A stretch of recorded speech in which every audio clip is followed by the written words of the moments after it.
नमो भगवते वासुदेवाय।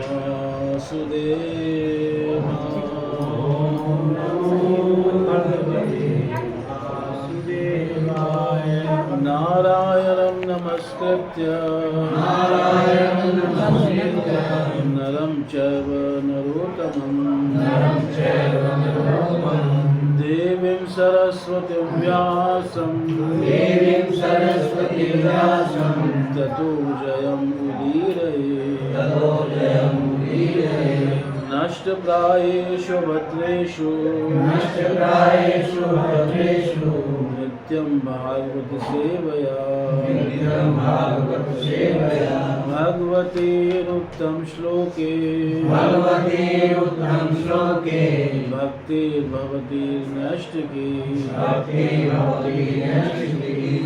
ॐ अज्ञानतिमिरान्धस्य ज्ञानञ्जनशलाकया चक्षुरुन्मीलितं येन तस्मै श्रीगुरुवे नमः। श्रीचैतन्यमनोभीष्टं स्थापितं येन भूतले स्वयं रूपः कदा मह्यं ददाति स्वयं वन्देऽहं श्रीगुरो श्रीयुक्तकमलं श्रीगुरुवैष्णवांश श्रीरूपं साग्रजातं सर्ववर्णासान्वितं तं सजीवं सावधूतं सावधूतं भजं सहितं कृष्णचैतन्यदेवं श्रीराधा कृष्णपादां सरगणललिता श्रीविशाखान्वितांश हे कृष्ण करुणा सिंधु दीनबन्धु जगत्पते गोपेश गोपिकान्त राधाकान्त नमस्तुते। तप्तकाञ्चन गौराङ्गी राधे वृन्दावनेश्वरी कृष्णानुसुते देवी करुणामयी हरिप्रिये। वाञ्छाकल्पतरुभ्यश्च कृपा सिन्धुभ्येव च पतितानां पावनेभ्यो वैष्णवेभ्यो नमो नमः। जय श्री कृष्ण चैतन्य प्रभु नित्यानंद श्री अद्वैत गदाधर शिवाचार्य गौरभक्त। हरे कृष्णा कृष्णा कृष्णा हरे हरे हरे राम राम राम हरे हरे। नमो विष्णुपादाय कृष्णप्रेष्ठाय भूतले श्रीमते भक्ति वेदांत स्वामी नामिने। नमस्ते सरस्वती देवे गौरवाणी प्रचारिणे निर्विशेष शून्यवादी वाज्यार्थवेशुकारिणे। ग्रंथ श्रीमद्भागवतम की ग्रंथ श्रीमद्भागवतम स्कंद 1 अध्याय 16 और श्लोक संख्या 26, 27, 28, 29, 30।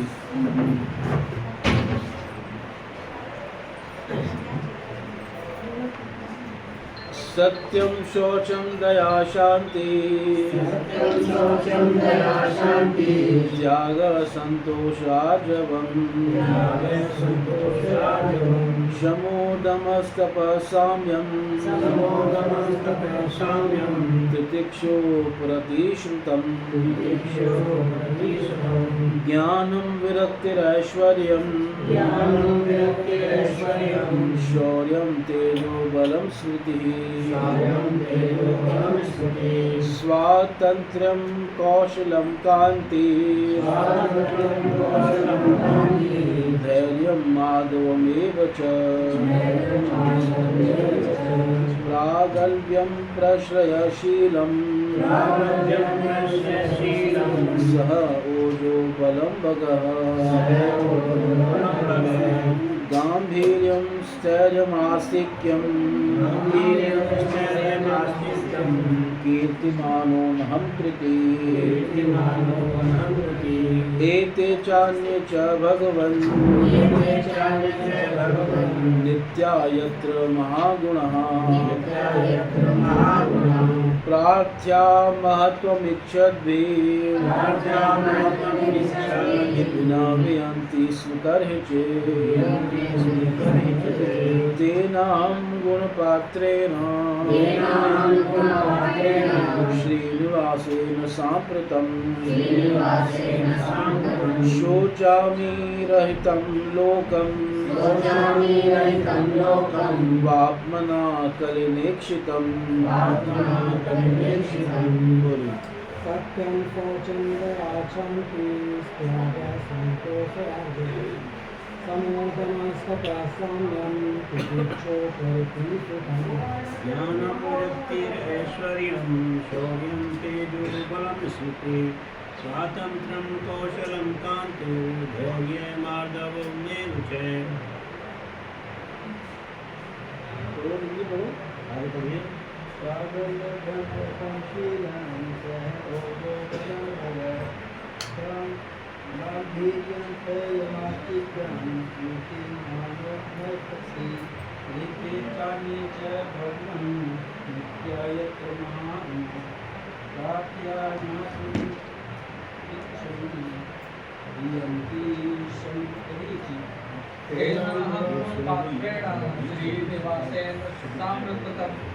शोचामि रहितं लोकं पाप्मना कलिनेक्षितम्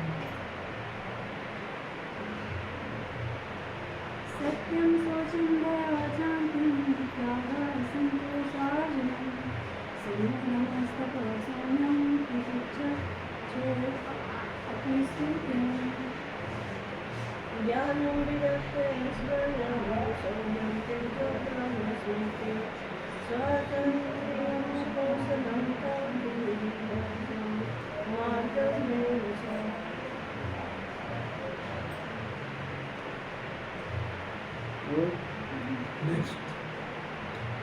प्रागल्भ्यं च श्रेयशीलं सह ऊर्जोबलं विरागं वीर्यस्तेर्नासिक्यं कीर्तिर्मानुमहं कृते।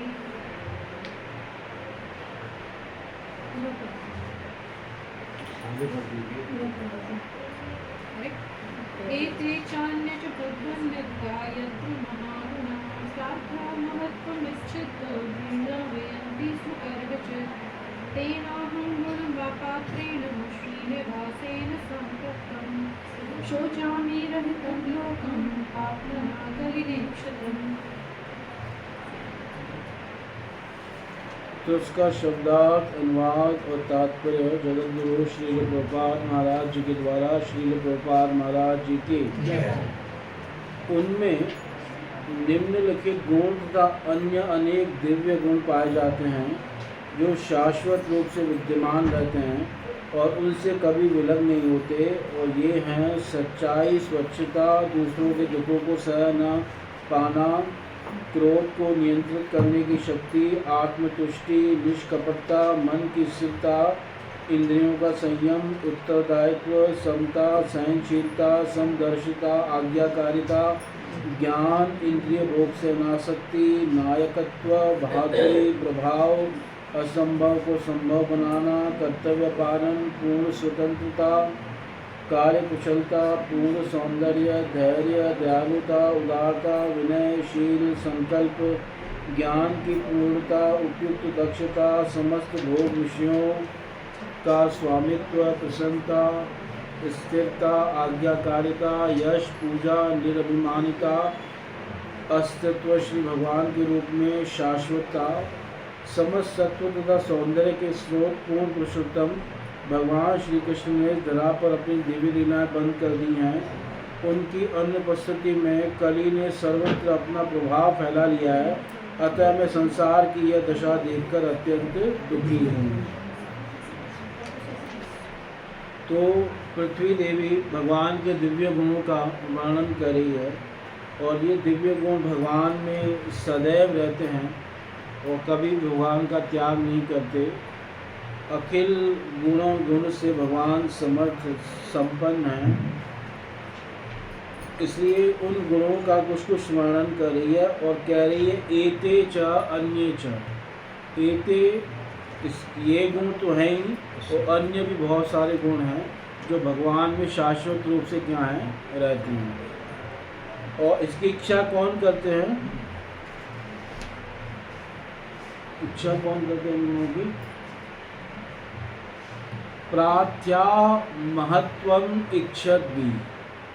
कि बड़े बड़े जो महान लोग हैं इन गुणों की क्या करते हैं, इच्छा करते हैं, पर भगवान का ये कभी न त्याग नहीं करते। न विहंती स्म करहिचु, तो तेना हम गुण पात्रे न, तो उस समय भगवान से मैं क्या हो गई हूँ, रहित हो गई हूँ, और कलयुग में क्या कर लिया है, अपना प्रभाव फैला दिया है। तो हमने कहाँ तक चर्चा की थी,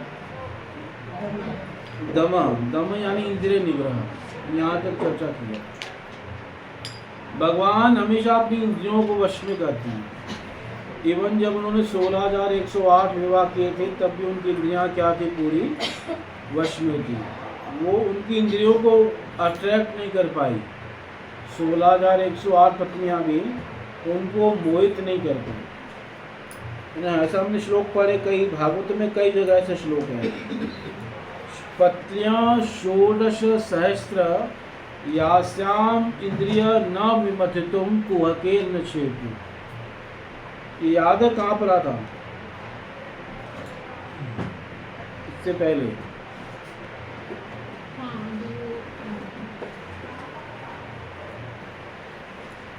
जब अपने महल में गए जब थे, द्वारका नगरी का जिक्र हो रहा था तब हाँ, शायद जब वो अपने महल में गए थे और कुछ तो याद है, मैं कह रहा हूँ कुछ तो याद है। हाँ, ये है 1:11:36 उद्याम भाव पशुनामलवल गुहास व्रीडावलोकन निहतो मदनोपि यासाम सम्मुह्य चापमजहार प्रमदोत्तमास्ता यस्येन्द्रियं विमथितुं गुहकेन शेकु। यस्य कृष्णस्य इंद्रिय विमथितुं न शेकु, जिन कृष्ण की इंद्रियों को मथित करने में, मोहित करने में समर्थ नहीं हो पाई। कौन समर्थ नहीं हो पाई? प्रमदा उत्तमास्ता, वो उत्तम प्रमदा है। स्त्रियों को प्रमदा कहते हैं, जो मद पैदा करने वाली है, अज्ञान पैदा करने वाली है।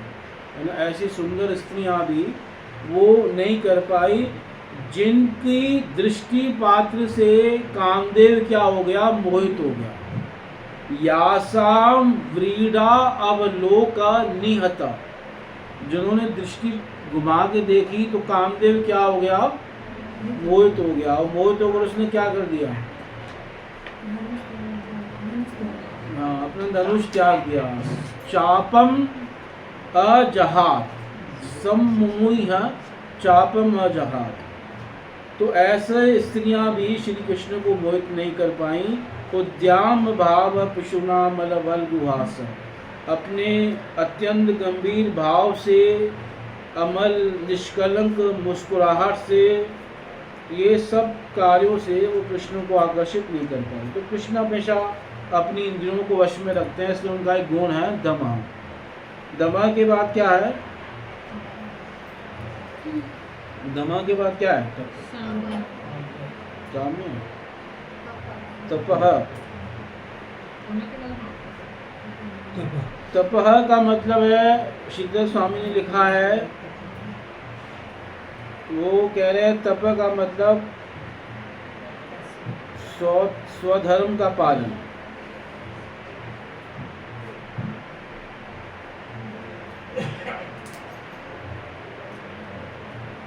तप का मतलब स्वधर्म का पालन। तो इस प्रकार से श्री कृष्ण जो हैं स्वधर्म का क्या करते हैं, पालन करते हैं। स्वधर्म का पालन मतलब स्वधर्म किसे कहते हैं,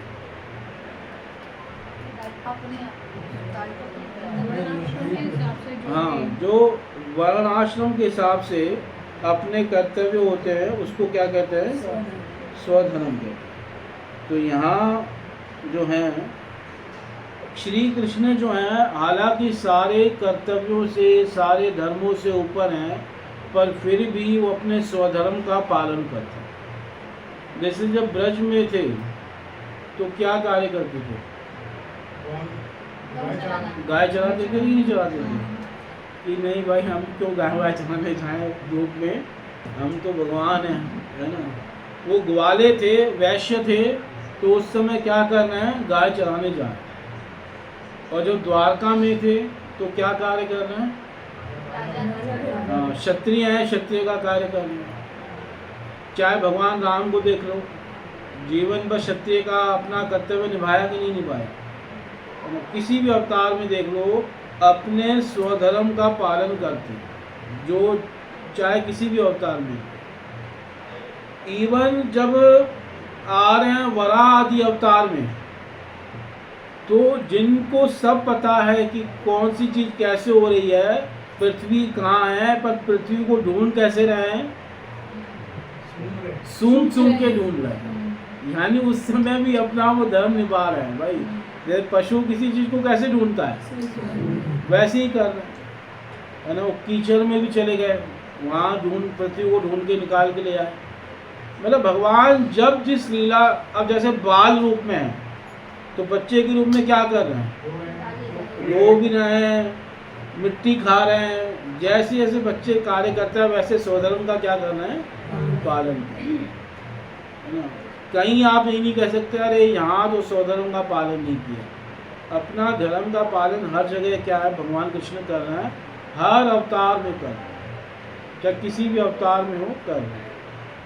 कहीं कहीं ऐसा होता है कि जहाँ थोड़ा स्वधर्म से नहीं निभाते, बाहर आ जाते हैं, जैसे परशुराम आदि के रूप में। अब ब्राह्मण का कार्य नहीं है इतनी हिंसा वगैरह करना, है ना। पर उस समय क्या है, क्योंकि उनको वो पैदा हुए थे, जो बनाया गया था उनके लिए चरु, वो जो है वो क्षत्रिय के हिसाब से बनाया गया, इसलिए वो ब्राह्मण में पैदा हुए, पर उनके गुण कैसे थे, क्षत्रियों जैसे थे परशुराम जी। तो उन्होंने पृथ्वी को 21 बार क्या कर दिया, क्षत्रियों से विहीन कर दिया। आपने क्या बोला, क्षत्रिय के हिसाब से क्या बनाया गया, हाँ, मतलब एक वो बनाया गया था, खीर समझ लो, यहाँ एक वो कुछ द्रव्य बनाया गया था, जो उनकी जो हैं उन्होंने बनाया था। एक्चुअल में ये दोनों माँ बेटी दोनों क्या थी, गर्भवती थी, मतलब इन दोनों को संतान चाहिए थी। तो उस समय गादी जो विश्वामित्र के पिता हैं, तो उन्होंने ये चरु बनाया, है ना, अपनी पत्नी सत्यवती के लिए भी और फिर रेणुका के लिए। मतलब ऐसा कुछ वहाँ नहीं, रेणुका नहीं, वो दूसरी थी उनकी। तो वो चेंज हो गया, वो कथा नवम स्कंद में आती है। और इस कारण से जो परशुराम जी हैं वो ब्राह्मण होकर भी उनका स्वभाव कैसा बन गया, क्षत्रियों जैसा उग्र स्वभाव बन गया। और ये जो गादी हैं, गादी पुत्र विश्वामित्र, ये क्षत्रिय होकर भी इनका स्वभाव कैसा बन गया, ब्राह्मण जैसा स्वभाव। ये क्षत्रिय थे पर ये ब्राह्मण जैसे बन गया, तो उल्टा हो गया था। ये कथा नवम स्कंद में आती है। तो कहने का भाव है कि वैसे भगवान हर जगह हमेशा स्वधर्म का क्या करते हैं, पालन करते हैं। ठीक है, इसको कहते हैं तपः। तपस्या का मतलब अपने स्वधर्म का पालन करना। आगे है साम्यम।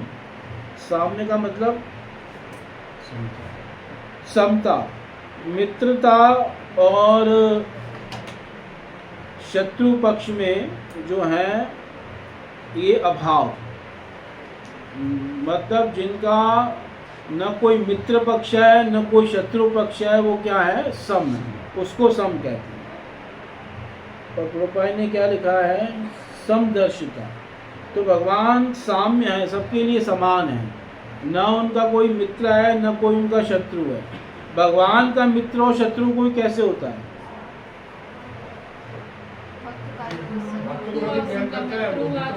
हाँ, शत्रु, यानी जो है भक्त के पक्ष में है। अगर भक्तों का कोई द्वेषी है तो भगवान का क्या हो गया, शत्रु हो गया। और भक्तों का कोई मित्र है तो भगवान का क्या हो गया, मित्र हो गया। तो भगवान का वैसे किसी से राग द्वेष नहीं है ना। भगवान सबके लिए क्या है, समान है। वैषम्य न गणे नैव ईश्वरे। ईश्वर में न विषमता है न निर्घृणता, मतलब कठोरता नहीं है, वो सबके प्रति क्या है, समान है। यही भगवान का कार्य है। पर जब भक्त सामने आता है तो भगवान ये सब नियम क्या हो जाते हैं, भूल जाते हैं, और फिर भक्त का ही भगवान क्या लेते हैं, पक्षपात लेते हैं। जैसे कुरुक्षेत्र के युद्ध में अर्जुन का पक्ष लिया कि नहीं लिया, कई जगह लिया, और कई ऐसे कार्य किए जो समता के अनुकूल नहीं थे, पर भगवान ने फिर भी अपने भक्त के लिए वो सब कार्य क्या है, कर दिए। तो ये भी भगवान का एक गुण है, साम्य। जैसे यहाँ पे हमने चर्चा की थी ना, किसकी, दया की। तो दया यानी दया का हमने क्या बताया था, याद है, दूसरे के दुख को सहन नहीं कर पाते, पर दुखा सहनम। तो इससे भगवान का जो है शरणागत पालकत्व सूचित होता है कि भगवान शरणागत के पालक हैं, इसलिए दूसरे के दुख को सहन नहीं कर पाते। और दूसरा, भगवान भक्तों के सुहृद हैं, भक्त वात्सल्य आदि, इससे सूचना मिल रही है, भक्त सुहृदत्वम, इसी को कहा है दया। तो साम्य के बाद अगला गुण क्या है जी, तितिक्षा। तितिक्षा का मतलब है पर अपराध सहना। भगवान दूसरे के अपराधों को भी क्या कर लेते हैं, सहन कर लेते हैं, पर वो अपराध किसके प्रति किए गए हों, उनके प्रति, स्वयं के प्रति। हाँ, अगर भगवान के प्रति किए गए हैं तो भगवान सहन कर लेंगे। अगर वही अपराध भक्तों के प्रति कोई करे तो भगवान उसको सहन नहीं करेंगे। जैसे भृगु मुनि ने भगवान को लात मारी तो भगवान सहन कर गए कि नहीं कर गए, कि ऐसे तो नहीं भृगु मुनि का गमछा पकड़ के उनको नीचे पटक दिया होगा अपने से, है ना, वो सहन कर गए। पर यही दुर्वासा मुनि थे, उन्होंने अमरीश को नष्ट करना चाहा तो तुरंत क्या आ गया उनको नष्ट करने के लिए, सुदर्शन चक्र नष्ट करने। तो भगवान के प्रति कोई अपराध करेगा तो भगवान सहन कर लेंगे, पर अगर कोई भगवान के भक्तों के प्रति करेगा तो भगवान उसको जो है सहन नहीं करेगा। ऐसे ही नाम भी है भगवान का, नाम जो है वो भी सबसे पहले भक्तों का अपराध वो भी नहीं सहन करता। इससे नामापराध में सबसे पहला अपराध क्या आता है, सताम निंदा नामनी परमम अपराधम वितुनते यथा ख्याति। नहीं, नाम की प्रचार करने की बात नहीं है, मतलब कि जो भी भक्त है वो अगर उनका कोई अपराध करेगा तो नाम प्रभु उसको सहन नहीं करेंगे। क्यों नहीं सहन करेंगे, क्योंकि जिससे नाम को क्या प्राप्त हुई है, ख्याति प्राप्त हुई है, तो उनका अपराध नाम कैसे सहन करेगा। यत ख्याति कथम सहते तद विग्रहम, कैसे उसकी जो है निंदा सहन कर लेगा। तो ऐसे ही नाम प्रभु भी हैं जो भक्त के अपराध को सहन नहीं कर लेते। तो तितिक्षा का मतलब है सबके अपराधों को भगवान क्या कर लेते हैं, सहन कर लेते हैं। जैसे कंस आदि भगवान को कितनी गालियां देते थे, भगवान सहन कर लेते हैं। शिशुपाल आदि, दंतवक्र आदि, ये जब से पैदा हुए थे तब से गालियां दे रहे थे भगवान। शिशुपाल तो बहुत गालियां देता था भगवान, पर भगवान सब सहन कर लेते थे। इवन सभा के मध्य में भी गालियां दे रहा है, तब भी भगवान ने 100 अपराध सहन कर लिए थे। उसके बाद भगवान ने सुदर्शन चक्र से उसका क्या किया, वध किया। पहले तो भगवान ने सहन किया। एक होता है अपराध कोई अकेले में करे और कोई सबके बीच में करे, तो उसको सहन करना क्या होता है, पर भगवान सहन करते हैं। जैसे दक्ष प्रजापति शिव जी का अपराध किसके बीच में कर रहा था, पूरी सभा के मध्य, पर भगवान शिव ने तब भी सहन किया कि नहीं सहन किया, कि भगवान शिव ने त्रिशूल उठाकर मार दिया उसी समय, नहीं, सहन किया भगवान। और वो भी सभा के बीच में माइक लेके बोल रहा है ना, कि सुनो सुनो सभासदों, मैं कुछ बोलने जा रहा हूँ और मैं द्वेष से नहीं बोल रहा हूँ, अज्ञान से नहीं बोल रहा हूँ। जबकि पूरा पूरा द्वेष से बोल रहा था और पूरा पूरा क्या है, अज्ञान में बोल रहा था कि इसने मुझे शिष्यता प्राप्त कर ली है। शिव जी को क्या कह रहा है कि ये मेरा शिष्य बन चुका है। क्यों शिष्य बन चुका भाई, क्योंकि दामाद बन गया है। तो दामाद का तो सम्मान होता है ना, ये कह रहा है कि मैं इससे बड़ा हो गया हूँ अब और इसने मेरे को सम्मान नहीं किया। तो मतलब पूरा अपराध कर रहा है, पर भगवान क्या कर रहे हैं, फिर भी सहन कर रहे हैं। तो ये भगवान का एक गुण है तितिक्षा। आगे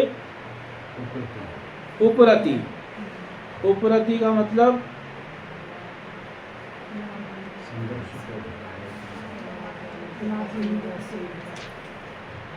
उपरति का क्या मतलब लिखा है? हाँ, उपरति का मतलब श्रीधर स्वामी ने लिखा है कि लाभ हानि में उदासीनता, लाभ प्राप्तो उदासीन्यम, हानि नहीं, लाभ की प्राप्ति में भी जो उदासीन रहे उसको कहते हैं उपरति। जैसे भगवान को समंतक मणि प्राप्त हो गई, तो भगवान उसमें ऐसे नहीं कि बहुत ज़्यादा चौड़े हो गए हों, हाँ भाई मणि प्राप्त हो गई, वो तब भी क्या थे, उदासीन थे। इवन कंस आदि को मार के मथुरा का राज्य प्राप्त हो गया है ना, तब भी भगवान उदासीन थे। वो राजा खुद नहीं बने, किसको राजा बना दिया, उग्रसेन को राजा बना दिया है ना, द्वारका नगरी बसा दी है ना, तब भी भगवान क्या है, उदासीन है। मतलब जो कुछ प्राप्त, इवन रुक्मणी आदि लक्ष्मी आदि से विवाह हो गया, तब भी भगवान क्या है, हमेशा उदासीन रहते थे। मतलब उदासीन का मतलब है कि ज़्यादा उसमें अटैचमेंट आ सकती, जैसे कोई देखकर चीज पागल हो जाता है ना, एक्साइटमेंट। हाँ ऐसे नहीं है भगवान, कि जैसे कभी कोई चीज़ देखा ही नहीं है ना। कई लोग जैसे शादी में जाते हैं तो गुलाब जामुन खाना नजर आता है, तो कई लोग कहते हैं भाई यही खाना और कुछ खाना ही नहीं है ना, मीठे से क्या कर लेते हैं, जैसे कभी कोई चीज़ देखी नहीं है ना। कई लोग ऐसी हरकतें करने लग जाते हैं। तो भगवान जो है हमेशा उदासीन रहते हैं, मतलब उन्हें कुछ भी प्राप्त हो जाए वो ऐसे नहीं कि उस बस, क्योंकि भगवान के पास ऐसी कोई वस्तु है नहीं जिसका उन्हें अभाव है, और ऐसी कोई वस्तु है नहीं जिसको चाहें और वो प्राप्त न कर सकें। तो भगवान हमेशा उपरति में रहते हैं, उदासीनता में रहते हैं। तो इसको ना संतोष के साथ किस तरह से कंपेयर करें? जैसे सपोज मान लीजिए जो पैसा आ गया, गेन हो गया, उसमें आप उपकारित तो हो रहे हैं, पर ठीक है कोई बात नहीं, संतोष भी है, तो ये ओवरलैपिंग गुण है क्या दोनों? नहीं, संतोष अलग है। देखो संतोष क्या है कि जो मिल रहा है उसमें आप संतुष्ट हो, है ना, पर उपरति का मतलब है कि कुछ ज़्यादा प्राप्त हो गया तो आप चौड़े हो गए, पागल हो गए, है ना, कि मतलब उसमें भी अगर संतोष रखते हैं तो वो उपरति के साथ, मतलब संतोष जो है उपरति को पुश करता है, मतलब पीछे से कह सकते हैं जैसे कि वो, मतलब थोड़ा सा लिंक है, पर फिर भी ये अलग अलग।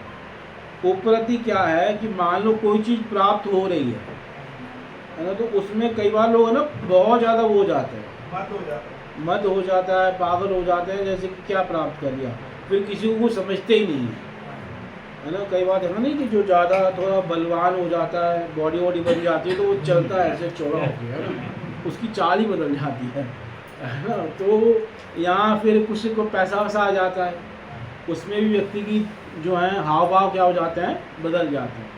यहाँ किसी को कोई पद प्राप्त हो जाता है तो उसमें भी व्यक्ति के हाव भाव क्या हो जाते हैं, बदल जाते हैं।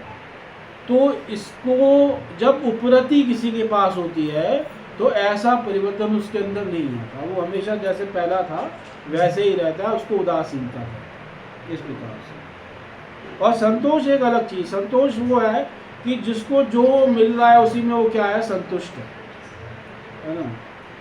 तो ये इस प्रकार से कई बार क्या होता है कि वो उसमें संतुष्ट है, पर फिर भी वो चाहता है कि मुझे ज़्यादा प्राप्त हो, है ना। यहाँ कोई ऐसा भाव है ज़्यादा प्राप्त होने पे ज़्यादा खुश हो गया, पर जो प्राप्ति के होने पे या कुछ छिन जाने पर वे भी न दुखी हो न प्रसन्न हो, उसको क्या कहेंगे, उपरति। और ये गुण भगवान के अंदर। आगे श्रुतम। श्रुतम का मतलब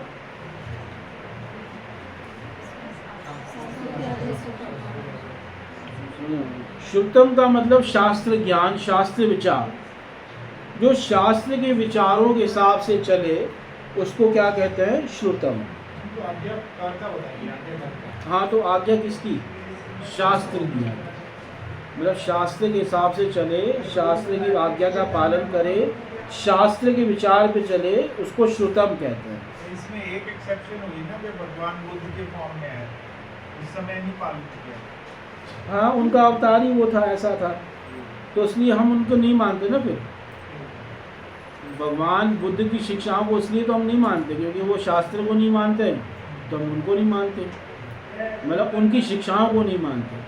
तो इस प्रकार से भगवान हमेशा शास्त्र के विचारों पे क्या है, चलने वाले हैं। शास्त्र की मर्यादा का भगवान कभी उल्लंघन नहीं करते, और शास्त्र से स्वतंत्र कोई नहीं है, क्योंकि किसी को भी मनमाना आचरण करने का वो नहीं है कि भाई तुम स्वतंत्र हो, जैसा मनमर्जी आचरण करो, तुम्हारे ऊपर कोई रोक टोक नहीं है, अब तुम ऊपर उठ चुके हो। नहीं, शास्त्र की मर्यादा का हर किसी को हर समय क्या करना होगा, पालन करना होगा। ऊपर कोई नहीं है शास्त्र की। हालांकि कई बार भगवान के भक्त शास्त्र की दृष्टि से ऊपर हो जाते हैं जब प्रेम आदि में पहुंच जाते हैं, पर फिर भी वो सामान्य जनों के आदर्श के लिए शास्त्र का क्या करते हैं, पालन करते हैं। जैसे भगवान भी पालन कर रहे हैं, भगवान सुबह उठ रहे हैं ब्रह्म मुहूर्त में, हालांकि उनको जरूरत नहीं है ब्रह्म मुहूर्त में उठ के उनको क्या करना है ना। हम लोग वो तो चलो साधना वगैरह करनी है, उनको कौन सी साधना करनी है, पर फिर भी लोगों के सामने आदर्श के लिए क्या कर रहे हैं, उठ रहे हैं। और जो ध्यान आदि क्रियाएं होती हैं वो सब कर रहे हैं, जो अपनी रोज की साधनाएं वो कर रहे हैं, स्नान आदि कर रहे हैं वो, है ना। जो भी शास्त्रीय नियम है, संध्या वंदन आदि वो सब कर रहे हैं, है ना। भगवान की सेवा, भगवान को भोग वगैरह लगाना, गृहस्थ के जो कर्तव्य हैं, संत आ रहे हैं तो उनका स्वागत करना, ये सब कार्य भगवान का है। तो शास्त्र के हिसाब से जो बताए गए हैं नियम, भगवान उनका क्या करते हैं, पालन करते हैं। कई बार शास्त्र के ऊपर भी जो है हम त्याग करके मर्यादा का अमल करते हैं, पर अधिकतर शास्त्र की मर्यादा का पालन करते हैं, चाहे किसी भी रूप में है। जैसे भगवान राम जो है ना, समुद्र से 3 दिन तक प्रार्थना कर रहे हैं, मतलब शास्त्र के अनुकूल हर कार्य कर रहे हैं भगवान। तो इस प्रकार से इसको कहते हैं श्रुतम। भगवान ऐसा नहीं कह सकते कि भाई शास्त्र की बिल्कुल परवाह नहीं है। और जो भक्ति बिना शास्त्र की मर्यादा की जाती है, वो भक्ति कैसी मानी गई है, उत्पाद पहुँचाने वाली। श्रुति स्मृति पुराण आदि पंचरात्रिकम विधि बिना एकांत की हरे भक्ति उत्पाता एवं कल्पते। कई बार कहते हैं ना, अरे हमारे मन से तो भगवान ऐसा है जी, हम देखो ये सब भेदभाव नहीं करते, ये शास्त्र हम अपने हिसाब से चलते। अरे तुम्हारा हिसाब क्या करेगा भाई, इसमें भगवान तुम्हारे हिसाब से थोड़ी चलेंगे, या धर्म तुम्हारे हिसाब से थोड़ी चलेगा। अपना अपना ले आते हैं मन, अपना हिसाब ले आते हैं, नहीं जी हम तो ऐसे ही मानते हैं। अरे तुम्हारे मानने से कुछ नहीं होता। जैसे शास्त्र कहेगा, अब कोई गाड़ी लेकर रोड पे चला जाए और कहे नहीं नहीं मैं इसको रेड लाइट नहीं मानता, ये जो लाल जल रहा है ना, मैं तो उसको ग्रीन मान रहा हूँ, अब ऐसे तुम्हारे मानने से हो जाएगा?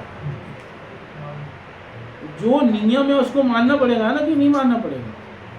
कि मैं भेदभाव नहीं करता, है ना, मैं सब में चला जाता हूँ। तो ऐसे मतलब शास्त्र हर किसी को फॉलो करने पड़ेंगे, वहाँ आपका मन नहीं चलेगा। लोग बीमार होते हैं, किसकी सलाह लेते हैं? डॉक्टर की लेते हैं ना, कि अपने मन से। वो केमिस्ट के पास गए, देखो पिंक वाली गोली अच्छी लग रही है, वो देखो। एक बार एक ऐसी व्यक्ति गया, बड़ा बीमार था, है ना, तो डॉक्टर ने कहा डॉक्टर साहब जल्दी से एक इंजेक्शन लगा दो, है ना, ठीक हो जाऊंगा। तो डॉक्टर को आया गुस्सा, कह रहा डॉक्टर मैं हूँ कि तू है?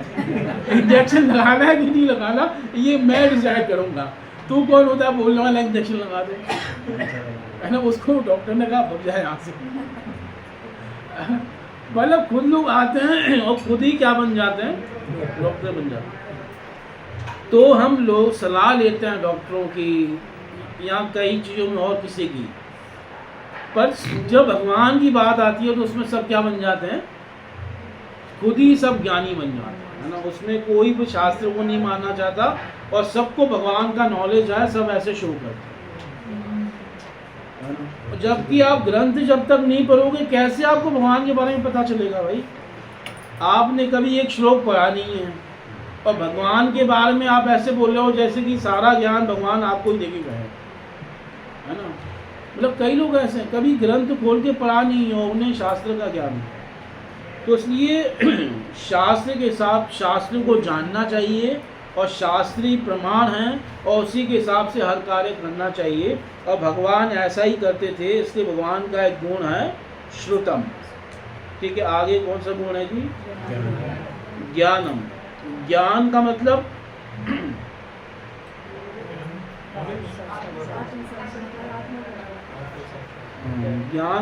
ज्ञान है कि 5 प्रकार का। श्रीधर स्वामी ने ज्ञानम आत्म विषयम लिखा, पर हमारे आचार्य जी गोस्वामी ने उन्होंने कहा ज्ञानम पंचविधम। ज्ञान 5 प्रकार का है। यहाँ पे जिस ज्ञान की चर्चा हो रही है उसको जो है 5 प्रकार का है। और 5 प्रकार का कौन सा ज्ञान है? सबसे पहला ज्ञान है बुद्धिमता, जिसको बुद्धि हो कि क्या करना है और क्या नहीं करना। तो भगवान के अंदर तो सारी बुद्धि है, सारा ही नॉलेज, सारा ज्ञान किससे आ रहा है? भगवान से आ रहा है। तो पहला ज्ञान है बुद्धिमता। दूसरा ज्ञान है कृतज्ञता। कृतज्ञता समझते हैं? थैंक यू बोलो, वो अच्छा है। किए हुए को मानने वाला। जैसे आपने किसी के लिए कुछ किया तो उसको याद रखे। हाँ, मतलब किए हुए को मानने वाला। जैसे आप भगवान की भक्ति कर रहे हो तो भगवान इसको याद रखेंगे, जीवन भर याद रखेंगे। ये नहीं कौन है भाई, मेरे को पता नहीं है किसने भक्ति की है, ऐसा नहीं है। भगवान को एक इसके अंदर इतना उत्साह आ रहा है।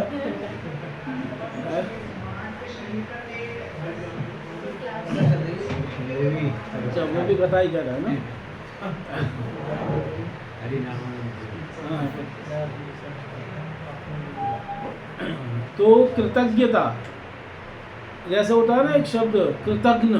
कृतज्ञ कहते हैं जो किए हुए को क्या कर दे, माने ही नहीं। जैसे उर्दू में कहते हैं आसान फरामोश, है ना। पर भगवान ऐसे नहीं है। भगवान किए हुए को क्या करने वाले हैं, मानने वाले। अगर थोड़ी सी भी कोई उनकी सेवा करेगा, जैसे गिलहरी थी ना, वो थोड़ी सी सेवा कर रही थी, अपनी चोंच में थोड़ी सी मिट्टी भर के ला रही थी, तो भगवान ने उसकी सेवा को माना कि नहीं माना। और ये जो हनुमान आदि थे, बड़े बड़े पहाड़ ला रहे थे, है ना। भगवान ने जिसको जैसी शक्ति दी है वो उस हिसाब से सेवा करेगा, पर भगवान सबकी सेवा को मानने वाला है। ये नहीं कि अरे ये क्या हनुमान जी हैं भाई, पहाड़ ला रहे हैं, ये तो गिलहरी है मिट्टी ला रही है। नहीं, भगवान सबकी सेवा को क्या करने वाला है, क्योंकि जो अपनी सामर्थ्य के हिसाब से सेवा करेगा भगवान उसकी सेवा को क्या करेंगे, स्वीकार करेंगे। पर सामर्थ्य के बाद भी कोई सेवा न करे तो ये चीज़ गलत है। कई बार लोगों में सामर्थ्य होता है ना, सामर्थ्य है कि भाई वो भगवान को काजू बादाम वगैरह भोग लगा सकते हैं, वो भोग लगा रहे हैं केले का, तो पर चलो केला भी चल जाएगा, पर मतलब अपनी सामर्थ्य के हिसाब से क्या करनी चाहिए, सेवा करनी चाहिए। तो भगवान कृतज्ञ हैं कि ये हुए को क्या करने वाले हैं, मान रहे। जिस भक्त ने जो भगवान की सेवा की, भगवान ने कभी भी उसको बुलाया नहीं। तो दूसरा ज्ञान होता है किए हुए को मानने वाला, इसको कहते हैं कृतज्ञता। पहला ज्ञान है बुद्धिमता, दूसरा है कृतज्ञता, तीसरा ज्ञान है देश काल पात्रज्ञता। देश काल और पात्र के हिसाब से कार्य करने वाला, किस देश में, किस काल में और किस पात्र के हिसाब से क्या कार्य करना चाहिए। जैसे भीष्म पितामह ऐसे ही थे, जो देश काल पात्र को क्या करने वाले थे, जानने वाले। जैसे सब उनके पास आए तो वो उनको दंडवत नहीं कर सकते थे उस समय, सारे ऋषि मुनि आए तो उन्होंने कैसे प्रणाम किया? मन से नेत्रों से प्रणाम किया, आँखों से और मन से प्रणाम किया, क्योंकि वो देश काल पात्र को क्या करने वाले हैं? जानने वाले हैं कि किस समय कैसे करना चाहिए। क्योंकि कई बार हर प्रकार का व्यवहार नहीं होता हर समय। जैसे जब भी प्रहलाद जी आते थे तो बलि महाराज दंडवत करते थे, पर एक समय ऐसा हुआ जब प्रहलाद जी आए बलि महाराज दंडवत नहीं कर पाए। कब? हाँ, बंधे हुए थे। तो उस समय भी बलि महाराज ने अपने हिसाब से जैसे करना था वैसे किया, तो उसको क्या कहते हैं? देश काल पात्रज्ञ। जैसे भगवान ने गीता का उपदेश दिया अर्जुन, तो वही सही देश था और वही सही काल था और अर्जुन ही सही पात्र था। अगर और किसी समय भगवान ज्ञान देते तो उसका वो प्रभाव नहीं पड़ता जो उस समय पड़ा। तो सही देश का भी भगवान ने चुनाव किया कि युद्ध भूमि के अंदर ज्ञान दिया, और सही काल का भी चुनाव किया कि जब अर्जुन क्या हो रहा है, इन सबको देखकर उसके अंदर क्या आ रहा है? संशय आ रहा है। और सही पात्र भी, जो उस समय शोक के सागर में डूबा हुआ, तो भगवान ने ज्ञान दिया, और ऐसा ज्ञान दिया कि वो ज्ञान आज तक जो है वो शाश्वत तौर पे अमर हो गया तो इसको कहते हैं देश काल पात्रों को जानना। इसी प्रकार दान भी ऐसे ही करना चाहिए, देश काल पात्र के साथ, है ना। दान में भी ये सब देखा जाता है कि ऐसे नहीं कि गर्मी में आप कंबल बांट के आ जाओ, है ना, गर्मी पड़ रही है गए वो कंबल बांट के आ गए, अरे ऐसा नहीं होता। यहाँ सर्दी में शरबत बांट रहे हो, है ना, उस हिसाब से मतलब जो है देश काल पात्र के साथ होना चाहिए। ऐसा नहीं मुसलमानों के मोहल्ले में गए और गाय दान करके आ गए, है ना, अब वो गाय का क्या करेगी? काट के खा गए। तो मतलब सब चीज़ देखनी चाहिए, देश स्थान भी देखना चाहिए किस स्थान पे हो, और समय भी देखना चाहिए, और पात्र भी कैसा, तो उसके बाद जो है दान करना चाहिए। तो उसी प्रकार जो देश पात्र काल को जानने वाला है, तो ये भी एक ज्ञान है। तो ये कौन सा ज्ञान हो गया? तीसरा ज्ञान होगा ना। चौथा भगवान के अंदर ज्ञान है सर्वज्ञता। भगवान सर्वज्ञ है, सब कुछ जानने वाले हैं। इवन हम अपने बारे में उतना नहीं जानते जितना भगवान जानते। हम सिर्फ कितना जानते हैं? इस जन्म का भी सही ढंग से हम नहीं जान पाते, है ना। कल का कोई पूछे कि इस समय तुम क्या करें, तो सोचना पड़ेगा ना। यहाँ कई चीज़ें हैं जो हम भूल जाते हैं, हमें मेन चीज़ें याद रहती हैं। मतलब भगवान हमारे सब एक एक मन में जो हमारे विचार उठता है ना, उसको भी भगवान जानने वाले। हालांकि हम कोई महान लोग नहीं, हमारे महान विचार नहीं उठ रहे हैं, है ना, पर भगवान उसको भी क्या करने वाले हैं? जानने वाले हैं, उसको नोट करने वाले हैं, एक एक आइडिया को। तो भगवान सर्वज्ञ हैं, भूत वर्तमान भविष्य सबको जानने वाले हो। भगवान ने गीता में कहा वेदा हम समतीतानि वर्तमानानि चार्जुन भविष्यानि च भूतानि माम तु वेद न कश्यप।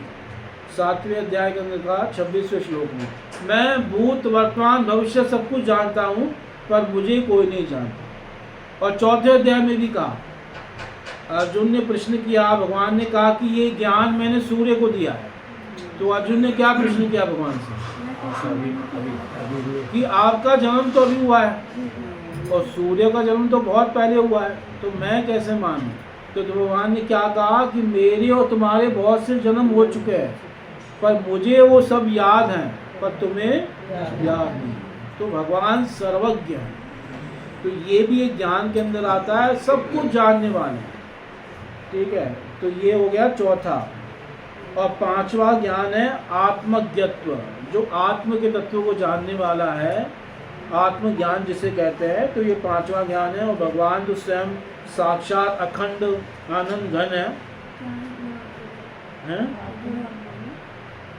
आत्मज्ञत्व, आत्मा के तत्व को जानने वाला, जिसको आत्मा का ज्ञान है। तो भगवान तो सब कुछ जानने वाले हैं, तो आत्मा का ज्ञान क्यों नहीं होगा? तो इस प्रकार से ज्ञान 5 प्रकार का होता है। अब ज्ञान के बाद आगे क्या है जी? विरक्ति। विरक्ति का मतलब हाँ, विषयेषु वैराग्य, विषयेषु प्रति, कि विषयों में भगवान का क्या है, वैराग्य है। विरक्ति वै तृष्णा, मतलब भगवान के अंदर वै तृष्णा है, वितृष्णा है, मतलब भगवान के अंदर जो है विषयों के प्रति, इनके प्रति कोई जो है वो नहीं है, इच्छा नहीं है, इसलिए उनके अंदर विरक्ति मानी गई। और जो भगवान के शुद्ध भक्त होते हैं, जब भक्ति करते हैं तो उनके अंदर भी धीरे धीरे क्या आ जाता है, विरक्ति आ जाती है, वैराग्य आ जाता है। इससे भक्ति से दो चीज़ें होंगी, ज्ञान भी आएगा और वैराग्य भी आएगा। वैसे यहाँ दोनों चीज़ें साथ में लिखी गई, ज्ञानम विरक्ति। जैसे भागवतम में कहा गया ना, पहले स्कंद के अंदर दूसरे अध्याय के जो एक श्लोक आता है, 8वां श्लोक है शायद, कि वासुदेवे भगवती भक्ति योग प्रयोजिता जन्यति आशु वैराग्यम ज्ञानम च यद हेतुकम। भगवान श्री कृष्ण की भक्ति तुरंत वैराग्य को जन्म देती है और ज्ञान को जन्म देती है। यानी भक्ति माता है और ज्ञान वैराग्य उसकी क्या है, संतान है। जहाँ भक्ति होगी वहाँ ज्ञान भी आएगा और वहाँ वैराग्य भी आएगा। तो इस प्रकार से भगवान के अंदर तो पूर्ण वैराग्य है। भगवान का वैराग्य तो कई बार दिखाई भी देता है। देखो, सब कुछ मालिक होकर, स्वामी होकर भी क्या चला रहा है, अर्जुन का रथ चला रहा है। ये वैराग्य है कि नहीं है? वरना कह सकते भाई मैं क्यों रथ चलाऊं, है ना, अर्जुन का रथ चला रहे हैं, ये वैराग्य है। और इनके भगवान दूत बन के जा रहे हैं पांडवों के, ये वैराग्य है कि नहीं है? वरना दूत का भी कोई कार्य महान नहीं होता, है ना। यहाँ ऐसे कई कार्य भगवान कर रहे हैं जो विरक्ति, जैसे भगवान जेल के अंदर पैदा हुए, ये भी भगवान का क्या है, वैराग्य ही है। इस प्रकार से भगवान ने कई जगह अपना वैराग्य दिखाया और भगवान के भक्तों में भी बहुत वैराग्य होता है। इवन महाप्रभु ने अपने जीवन में कितना वैराग्य का पालन किया, मतलब बहुत कठोरता से संन्यास के नियमों का पालन करते थे। सन्यासीरा अल्प छिद्र सर्वलोक गाय, मतलब अगर सन्यासी के अंदर थोड़ी भी कमी होगी तो उसका लोग क्या करेंगे, बहुत वर्णन करेंगे। तो महाप्रभु सन्यास के नियमों का पालन करते थे। अगर कोई महाप्रभु से कोई नियम छूट जाए तो जो उनके साथ रहते थे स्वरूप दामोदर गोस्वामी, वो उनको सावधान करते रहते थे कि नहीं, ये सन्यासी को शोभा नहीं देता। एक बार एक भक्त थे महाप्रभु के, वो जो तेल बना के लाए थे महाप्रभु के लिए, जगदानंद पंडित महाप्रभु के साथ रहते थे। ये सत्यभामा के अवतार थे। तो महाप्रभु के लिए एक बार सुगंधित तेल लाए कि महाप्रभु आप इसको लगाइए, मतलब इत्र समझ लो, ऐसा लाए। तो महाप्रभु ने कहा सन्यासी को सुगंधित तेल नहीं लगा सकता सन्यासी। तो जगदानंद पंडित को बहुत गुस्सा आ गया, क्योंकि वो अवतार किसके हैं, सत्यभामा के हैं। उन्होंने मटका ही तोड़ दिया, है ना। तो महाप्रभु ने कहा अगर मैं तेल लगाऊंगा ना तो लोग क्या कहेंगे कि सन्यासी होकर कैसा तेल लगा रहा है, सुगंधित तेल लगा रहा है ना। और तो छोड़ो, दूसरे क्या बोलेंगे, पहले तो स्वरूप दामोदर ही बोल देगा, क्योंकि स्वरूप दामोदर हमेशा महाप्रभु क्या करते रहते थे, सावधान कि नहीं, ये सन्यास के हिसाब से ठीक नहीं है, ये आप सही नहीं कर रहे। जैसे महाप्रभु जब जगन्नाथपुरी में रहते थे तो एक बालक महाप्रभु के पास आता था और महाप्रभु से बहुत प्रेम करता था और महाप्रभु भी उसको पसंद करते थे। पर वो बालक था एक विधवा स्त्री का पुत्र। तो स्वरूप दामोदर ने कहा ये ठीक नहीं लग रहा, समाज क्या कहेगा कि एक विधवा स्त्री के पुत्र से आपको इतना प्रेम क्यों हो रहा है। लोग गलत बातें निकालने वाले निकाल देंगे ना कि इसका मतलब आपका कोई उनके साथ क्या चल रहा है, चक्कर चल रहा है। तो मतलब महाप्रभु को सावधान करते थे और महाप्रभु बिल्कुल कठोरता से पालन करते थे उन सब नियमों का।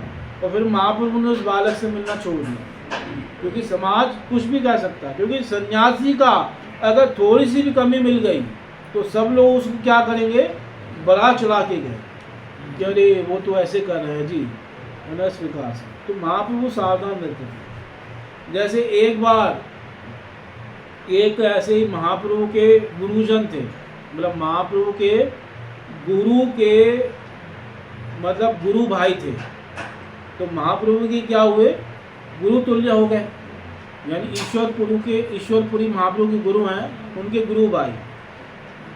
तो रामचंद्रपुरी शायद ऐसे उनका नाम था।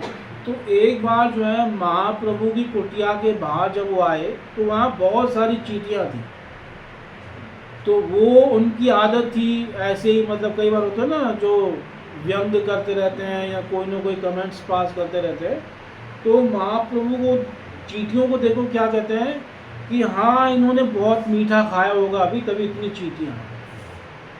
मतलब चींटियों को देखकर क्या आरोप लगा दिया कि इन्होंने क्या खाया होगा, मीठा खाया होगा। अब जरूरी नहीं है कि मीठा खाने से चींटियाँ होंगी, वैसे चींटियाँ हो जाती हैं। तो महाप्रभु ने कहा कि मैं आज के बाद जो है मीठा ग्रहण नहीं करूँगा।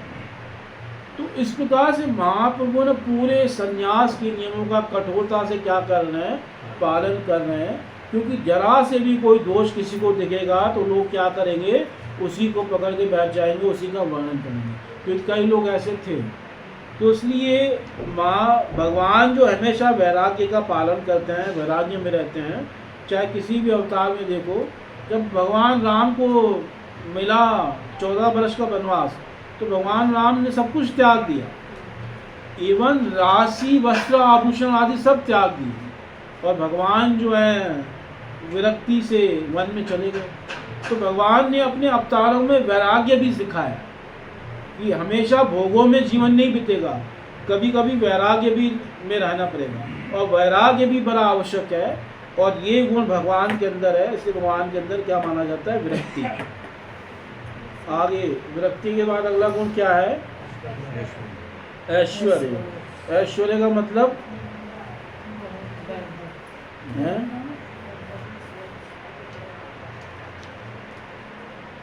ऐश्वर्य का मतलब रुपये ने क्या लिखा है, नायकत्व, है ना। ऐश्वर्य का मतलब होता है नियंत्रित्व, कोई किसी भी चीज़ को कंट्रोल करे, नियंता हो, तो उसको क्या कहते हैं, उस चीज़ को क्या कहते हैं, ऐश्वर्य। और भगवान किस किस को कंट्रोल करते हैं, सबको। जो सबको कंट्रोल कर रहा है उसको भी भगवान कंट्रोल कर रहा है। इवन जो ईश्वर हैं, ईश्वर जो हैं कौन माने गए, 3 ईश्वर माने गए, ब्रह्मा विष्णु महेश, और इन तीनों को भी जो कंट्रोल करे वो भगवान। तो भगवान जो है नियंता हैं। नियंता का मतलब सबके ऊपर नियंत्रण करने वाले, नियंत्रित्व। इसलिए भगवान के अंदर ऐश्वर्य माना गया। ऐश्वर्य का मतलब जिनकी आज्ञा का कोई उल्लंघन नहीं कर सकता। जब भगवान कोई आज्ञा दें तो ब्रह्मा उसका खंडन कर सकता है क्या, कि भाई हम नहीं मानेंगे, ये हमारे कार्य क्षेत्र में नहीं आती। ब्रह्मा जी ऐसे कह सकते हैं, या शिव जी का है कि हम नहीं मानेंगे इस बात को। कोई नहीं उनकी आज्ञा का खंडन कर सकता। यानी वो सबके ऊपर क्या करते हैं, कंट्रोल करते हैं, सबके नियंता है, सबके जो है नियंत्रण करने वाले हैं, सब उनके शासन के अधीन है। इसलिए भगवान का एक गुण है, भगवान के अंदर क्या है, ऐश्वर्य। और कई बार हम ऐश्वर्य की चर्चा भी करते हैं कि भगवान के अंदर कितने ऐश्वर्य माने गए हैं। वास्तव में वो ऐश्वर्य नहीं है, वो है भग, है ना। तो जिन भगों को भगवान धारण करते हैं उस कारण से वो क्या कहलाते हैं, भगवान। और यहाँ पे भग भी आए, तो भगों में एक भग है ऐश्वर्य। और ऐश्वर्य का मतलब होता है कि जिनकी आज्ञा का उल्लंघन कभी कोई नहीं कर सकता। एक बार ब्रह्मा जी आए थे भगवान के पास मिलने के लिए द्वारका में। तो भगवान के जो हैं द्वारपाल ने पूछा ब्रह्मा जी से कि आप जो हैं कौन से ब्रह्मांड के ब्रह्मा हो, तो ब्रह्मा जी को बात थोड़ी अजीब लगी। तो जब भगवान से मिले तो उन्होंने भगवान से यही कहा, भगवान ने कहा क्या कार्य बताइए। तो उन्होंने कहा वो तो बाद में बताऊंगा, पहले आप ये बताइए कि आपने ये क्यों पूछवाया। कि कौन से ब्रह्मांड के ब्रह्मा हूँ, कितने 10-20 ब्रह्मा है क्या। तो ये जब ब्रह्मा ने कहा तो भगवान थोड़ा चुप रहे और ब्रह्मा भी बैठे हुए हैं। तो उसी समय क्या हुआ, हजारों लाखों ब्रह्मा द्वारका में आए और वो सब भगवान को प्रणाम कर रहे हैं।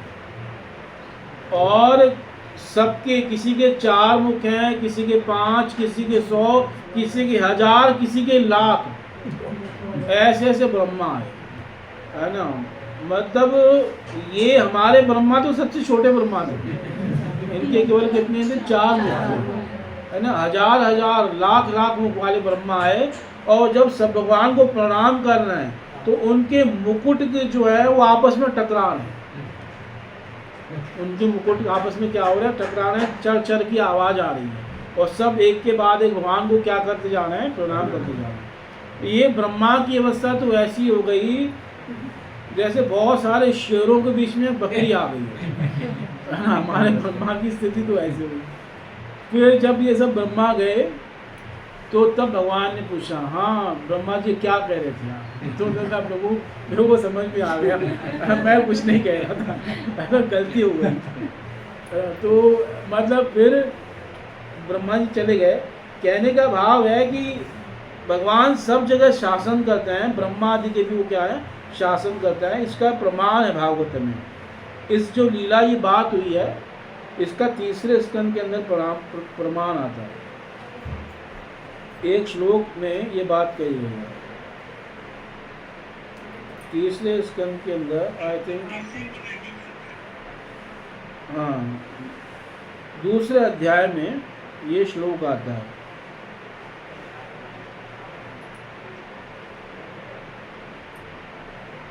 जहाँ पे हाँ ये है 3:2:21 3:2:21।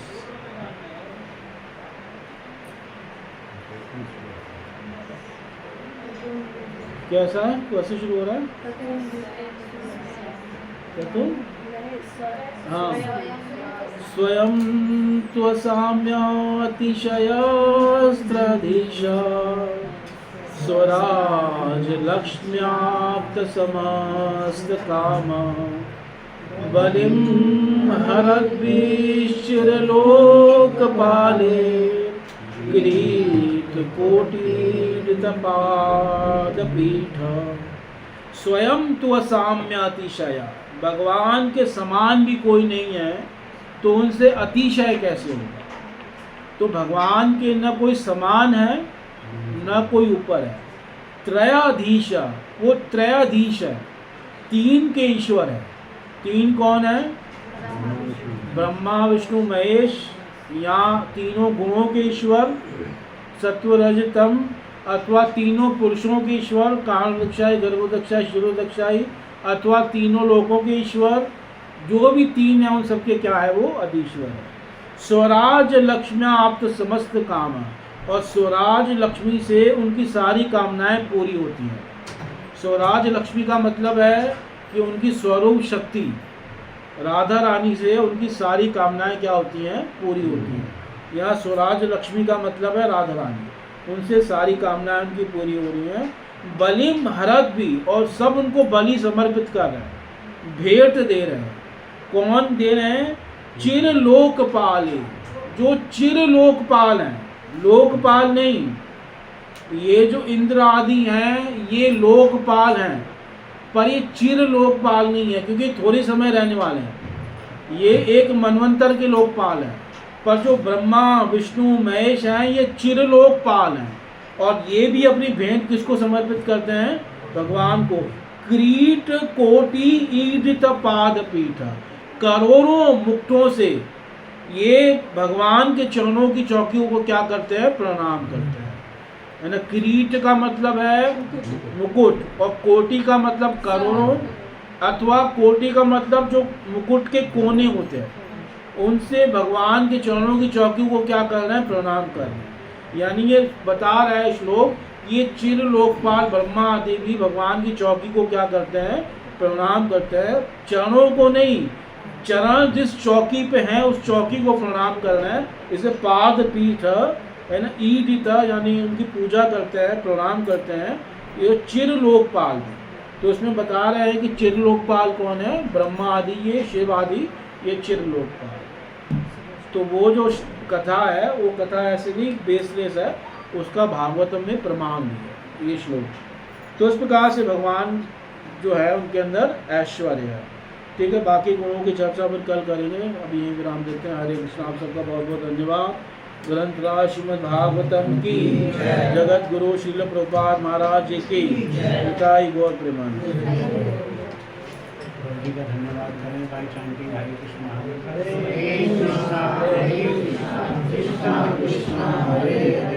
हरे राम राम राम। इस देश की जगत गुरु